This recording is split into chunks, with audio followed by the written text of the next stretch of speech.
the negligence of this government's response to all of these killings that created the climate that led to Sonya. After George Floyd, we drafted the George Floyd Justice and Policing Act. Among the authors was Kamala Harris and Cory Booker. In the act, it dealt with a law enforcement officer being able to go from district to district, getting new job assignments. This officer worked in 6 different jurisdictions inside of 4 years. 6, which would have been illegal under the George Floyd Justice and Policing Act. 2 DUIs. DUIs he had 2 before he became law enforcement. And whatever the altercation that led to his having to leave them, all of that would have had to be open during an open process for review if the George Floyd bill had been passed. Amen. So I understand that Donald Trump is coming to Chicago tomorrow. Ask him why he opposed the George Floyd Justice and Policing Act. Exactly. Yeah, that's a question. And ask him whether or not he will appeal for justice for this mother and this young man and this young woman who grows up as the victims of an officer that should have never been on that post. Never. Yes, we want to see the officer prosecuted, but we also want to see the laws change.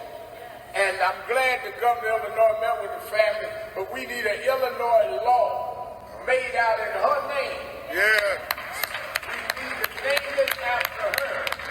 That you cannot be switching precincts.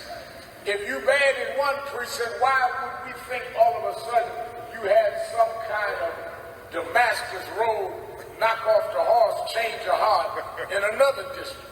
A bad cop is a bad cop. Yeah. Hi, everyone. I hope you're doing great today.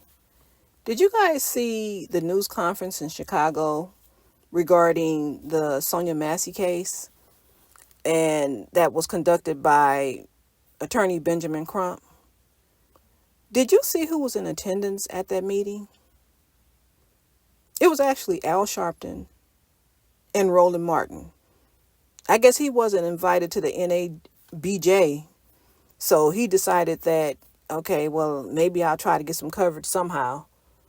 But he used that opportunity, both of them. It was Al Sharpton, of course, and Roland Martin, the Shield, the Democratic Shield, to push for votes in Sonya Massey's tragedy, when her family is standing around trying to get justice for her. There have some dude standing up there in this white shirt saying count every vote. You know, someone planted there, propped up there by, Al Sharpton. And, with the likeness of Roland Martin. But I thought that was one of the tackiest strategies to use to get people to come out and vote, to get black people to come out and vote. That was very tacky, because her family's standing around. Those people, you can tell they're really suffering. They're really taking it hard, about what happened to her. Knowing that she did not have to be taken down like that. And I don't understand why Mr. Crump would allow Al Sharpton and Roland Martin to stand up there and do this. I understand why Roland Martin's there. He's there because he's trying to get publicity and trying to get, notoriety off this case, and to be seen. Because I noticed they kept throughout the whole entire conference, I noticed they kept saying Roland this, Roland that, just to try to push him out there. But nobody wants to see Roland. He's trying to get on a major network and trying to be out there. I will never, ever forget what this man has done. He has always lied and said that black people have always had protection. He was one of the ones who said the George Floyd Policing Act was a thing. He's the one that said we had that already and was yelling at us, calling us stupid, telling us we needed to shut up and all this, that, and the other.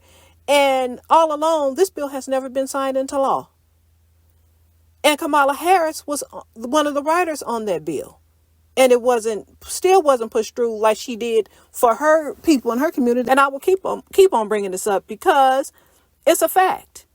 How can we as black voters just move right past that? On top of her past and her policing that she did in California in regards to black people. That stuff matters. Now she wants to portray and pretend that she's a black woman when she's not even really black. She was never raised to be black. Her mother says she was Caucasian, but she's actually East Asian.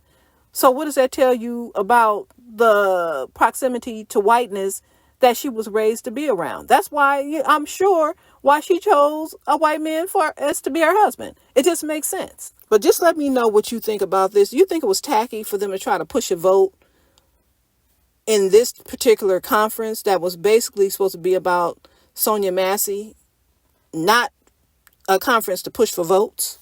Makes no sense. And I want you guys to tell me what you think. Share my video, leave a comment, and please give me a thumbs up. Thank you very much. Have a nice day and be safe out there.